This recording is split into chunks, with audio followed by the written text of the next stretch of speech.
Momen haru Luhut Binsar Panjaitan menangis saat Maruli Simanjuntak dilantik Jokowi jadi kasat. Ada momen haru saat pelantikan Maruli Simanjuntak sebagai Kepala Staf Angkatan Darat di Istana Negara, Jakarta, Rabu 29 November 2023. Saat itu Menteri Koordinator Bidang Maritim dan Investasi, Luhut Binsar Panjaitan, hadir dalam acara pelantikan tersebut. Luhut yang merupakan mertua dari Maruli tampak menangis saat memberikan ucapan selamat kepada Maruli.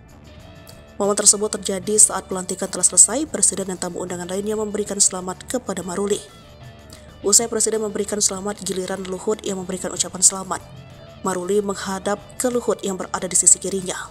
Maruli memberikan hormat kepada mertuanya yang juga merupakan Purnawirawan Jenderal TNI tersebut. Luhut membalas hormat tersebut sambil tersenyum menghampiri Maruli.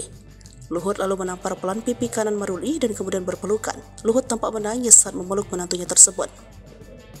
Sebelumnya, Presiden Joko Widodo resmi melantik Letnan Jenderal Maruli Simanjuntak sebagai Kepala Staf Angkatan Darat di Istana Negara, Rabu 29 November 2023. Sebelumnya, Maruli menjabat sebagai Panglima Kostrat. Pelantikan ini didasarkan pada putusan Presiden Republik Indonesia nomor 103 TNI tahun 2023 tentang pemberhentian dan pengangkatan Kepala Staf Angkatan Darat.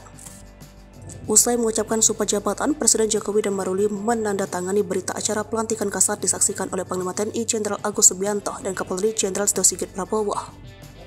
Maruli dilantik menggantikan pendahulunya Jenderal TNI Agus Subianto yang dilantik menjadi Panglima TNI pada pekan lalu. Dengan pelantikan ini, Maruli memperoleh kenaikan pangkat satu tingkat lagi dari Letnan Jenderal TNI menjadi Jenderal TNI. Tampak hadir dalam acara pelantikan tersebut antara lain Kepala Staf Angkatan Laut Muhammad Ali, Kepala Staf Angkatan Udara Marsikal Fajar Prasetyo, Menteri Pertahanan Prabowo Subianto, Menko Marinvest Luhut Binsar Panjaitan, Jaksa Agung ST Burhanuddin, Kepala Staf Presiden Muldoko, Mendagri Tito Karnavian, Menko Polhukam Mahfud MD, Menseskap Pramono Anung, Menseknek Pratikno, dan Ketua Wantipres Wiranto.